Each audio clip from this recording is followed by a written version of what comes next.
ప్రభు అయిన యేసుక్రీస్తు పరిశుద్ధ నామములో ఈ పాడ్కాస్ట్ ద్వారా వాక్యం వింటున్న ప్రతి వారికి నా హృదయపూర్వకమైనటువంటి వందనాలు. యోహాను సువార్త 15వ అధ్యాయము 4-5 వచనాలు. నా యందు నిలిచియుండుడి, మీ యందు నేను నిలిచియుందును. తీగ ద్రాక్షవల్లిలో నిలిచి ఉంటేనే గాని తనంతట తానే ఎలాగూ ఫలింపదో, అలాగే నా యందు నిలిచి ఉంటేనే కాని మీరును ఫలింపరు. ద్రాక్షవల్లిని నేను, తీగలు మీరు. ఎవడు నా యందు నిలిచి ఉండునో, నేను ఎవని యందు నిలిచి ఉండునో వాడు బహుగా ఫలించును. నాకు వేరుగా ఉండి మీరేమీ చేయలేరు. చదివిన వాక్య భాగంలో ఆయన యందు నిలిచి ఉండడం అనేటువంటి విషయాన్ని మనం గమనిస్తాం. ఆయన మన యందు నిలిచి ఉంటాడు. దానికంటే ముందు మనము ఆయన యందు నిలిచి ఉండాలి. ప్రభువు కోరుకునేది మనము ఆయన యొద్దకు రావాలి, మనము ఆయన యందే నిలిచి ఉండాలి అని ఆయన కోరుకుంటున్నారు. ఆయన నిజమైనటువంటి ద్రాక్షవల్లి, ఆయనతో మనం అంటుకట్టబడాలని, తీగల వలె ఆయనతో వేరుపారాలని, ఆయనలో నుండి ఫలించాలని, అభివృద్ధి పొందాలని, వర్ధిల్లింప చేయబడాలని ఆయన కోరుకుంటూ ఉన్నారు. కనుక ఈ వాక్య భాగమందు మనం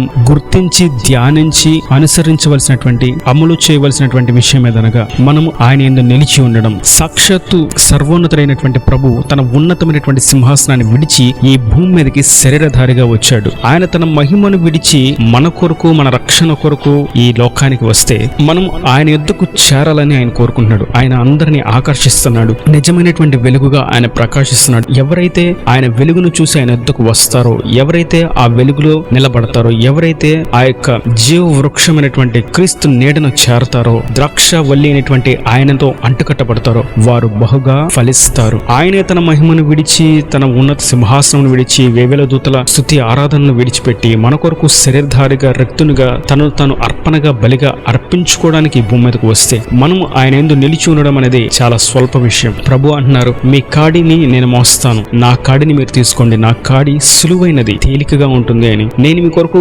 బలమైనటువంటి కాడిని నేను మోసాను, మీ పాపాలన్నీ. కానీ మీరు సులువుగా మోసేటువంటి కాడి ఏదనగా నా యందు నిలిచి ఉండటం మట్టుకే. మీరు దేన్ని నష్టపోవసరలా, మీ యొక్క దేహాన్ని గాయపరుకోవాల్సిన అవసరంలా, ఏ బలులు అర్పించాల్సిన అవసరం లేదు, ఏ ఆస్తిపాస్తులు దానదత్రాలు చేయాల్సిన అవసరం లేదు, తల వెంట్రుకలు అర్పించాల్సిన అవసరం లేదు, శరీర అవయవములను దానంగా ఆయనకు అర్పించాల్సిన అవసరం లేదు. కేవలం ఆయన యందు నిలిచి ఉంటే ఆయన బహుగా వర్ధిల్లింప చేస్తాడు. మరి ఆయన యందు నిలిచి ఉండడం అంటే ఏంటి అనంటే, మనం చూస్తాం, నిలిచి ఉండడం అనగా ఆయన ఆజ్ఞానుసారంగాను జీవించడం, ఆయన మనల్ని ప్రేమించినట్లుగా ఇతరులను ప్రేమించడం అనేటువంటి విషయాన్ని మనం యోహాను రాసిన మొదటి పత్రికలో మనం చూస్తాం. అయితే ఈ పూట మనం ధ్యానించవలసినటువంటి ఒక ముఖ్యమైనటువంటి విషయం ఏదనగా, ఆయన యందు నిలిచి ఉండడం అనగా కేవలం ఆనందాల్లోనూ, సంతోషాల్లోనూ, శుభకార్యాల్లోనూ, మనకి కళ్ళకు సంతోషాన్ని ఇచ్చేటువంటి, హృదయానికి మెప్పును కలిగించేటువంటి విషయాల్లో మాత్రం ఆయన సన్నిధిలో నిలబడడం మటుకు కాదు, కానీ ఇంకా ఏ విషయంలో ఆయన యందు నిలిచి ఉండాలి అనేటువంటి విషయాన్ని మనం లూకా సువార్త 22వ అధ్యాయం 28వ వచనంలో చూసినట్లయితే,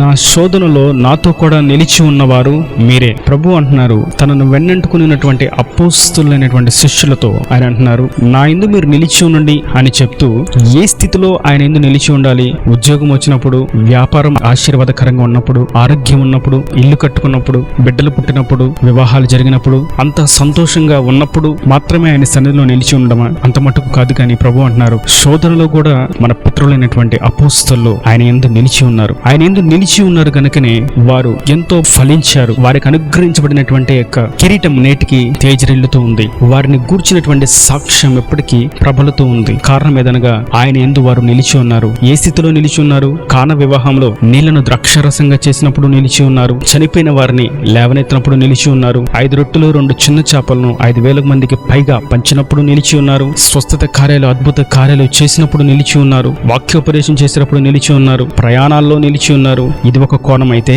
వారి నిలిచి ఉన్నటువంటి మరొక కోణంలో చూస్తే, శాస్త్రులు, పరిసయ్యులు, సద్దుకాయలు ఉక్కు పాదముతో ఆయన మీదకి తిరుగుబాటు చేస్తుంటే ఆ సమయమందు వారు ఆయనతో నిలిచి ఉన్నారు. ఆయన ఈ దరి నుంచి ఆ దరికి వెళ్ళండి అని ఆయన ఓడలో పంపిస్తే గాలి తుఫాను వారిని ముంచి వేస్తున్నప్పుడు ఆ సమయమందు ఆయన ఏంటి నిలిచి ఉన్నారు. ఆయనను విడిచి ఎవరు వెళ్ళలేదు. గెరాసేన ఊర్లో మీరు మా ఊర్లోకి రావద్దు అని నెట్టివేస్తే అప్పుడు కూడా వారు ఆయనతోనే నిలిచి ఉన్నారు. ఆయన సేవా పరిచర్య ప్రారంభమైన నాటి నుండి ఆయన మరణమయ్యేంత వరకు ఆయన ఏందే వారు నిలిచి ఉన్నారు. వారు నిలిచి ఉన్న దానికి దేవుడు వారిని బహుగా వర్ధిల్లింప చేశాడు. వారి ద్వారా ఎన్నో గొప్ప భీకర కార్యాలను ప్రభువు జరిగించాడు. వారి ద్వారా అనేకమైనటువంటి సంఘాలు స్థాపించబడ్డానికి, విశ్వాసులు చేర్చబడ్డానికి, పురుకొల్పబడ్డానికి, బలపరచబడడానికి, స్వస్థత కార్యాలు, అద్భుత కార్యాలు, సూచక్రియలు ఎన్నో వారి ద్వారా ఆయన జరిగించాడు. కారణం ఏంటంటే వారు ఆయన యందు నిలిచి ఉన్నారు.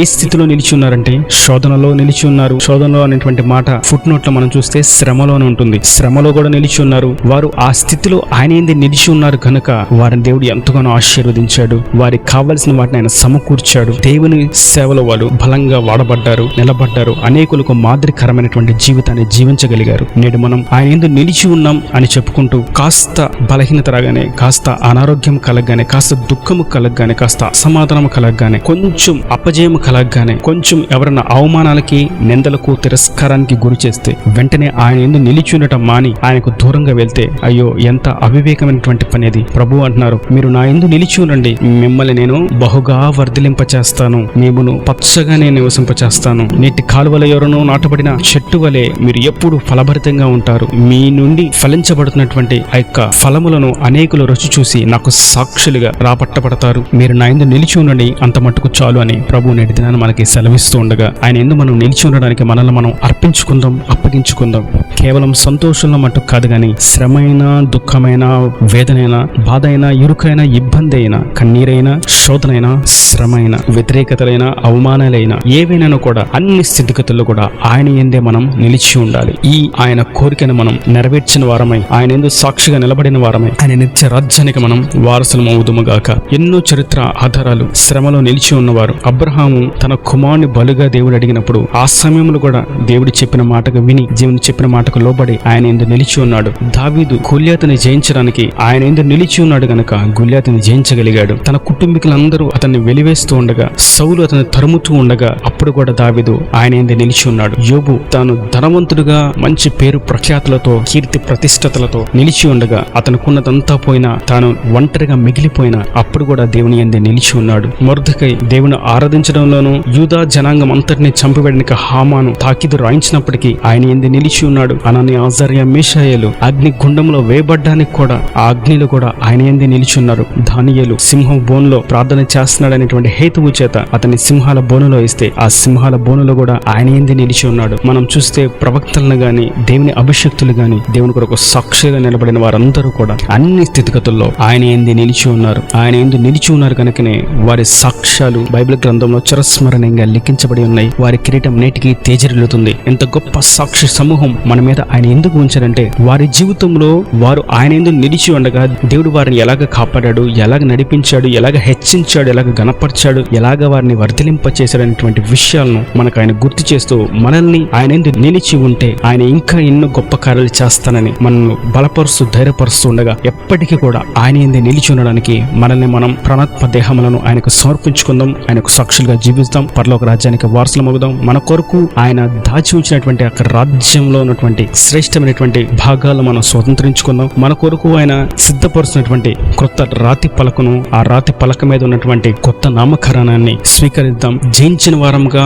ఆయన యందు నిలిచి ఉన్న వారంగా, ఆయన సన్నిధిలో నిరంతరం ఉండేటువంటి స్తంభాల వలె ఆయన సన్నిధిలో ఆరాధించే సమూహంలో చాచబడిన వారమై, ఆయన సన్నిధిలో ఎల్లప్పుడూ ఆయనకు స్తుతియాగం అర్పిస్తూ, స్తుతి గానాలు ఆయనకు చేస్తూ, ఆయన రాజ్యంలో సంతోష గానాలతో యుగాయుగములు ఆయన నిత్య రాజ్యంలో మనము నిలిచి ఉన్నదుముగాక. ఆమేన్. God bless you. తలలో వంచి కళ్ళు మూసినట్టయితే మీ కొరకు చిన్న ప్రార్థన. ప్రేమ స్వరూపి కరుణ కటాక్షం గల తండ్రి, నా ప్రభువా, ఎవరికి నీ కృపలో భద్రపరిచారు వాక్యాన్ని ప్రతికబడి మీరు జ్ఞాపకం చేసుకోండి, ఆశీర్వదించండి. ప్రతి వారు నీ యందు నిలిచి ఉండి నీలో బహుగా ఫలించినట్లుగా, ఆశీర్వదించబడినట్లుగా మీరు సహాయం దయచేసి ప్రతి విధమైనటువంటి సాతాన తంత్రాలు, చీకటి క్రియలు సులువుగా చిక్కులు పెట్టు ప్రతి బంధకాల నుంచి, శోధన నుంచి జనాలను విడిపించండి. బిడ్డలను ఆశీర్వదించండి, సమృద్ధిని దయచేయండి. సమస్త కొరతలు కొదువులు తీసేసి నీ సన్నిధిలో సాక్షిగా నిలబెట్టి పచ్చని ఒలివ మొక్కలు ఎదిగింపచేసి, బహుగా వర్ధలింపచేసి, ఆరోగ్యాన్ని, క్షేమాన్ని, నెమ్మదిని, సంతోషాన్ని కలుగజేసి అక్కడ రాజ్యాన్ని సిద్ధపరచమని పరిశుద్ధులను ప్రార్థించి వేడుకుంటున్నాను తండ్రి. ఆమేన్. ఆమేన్.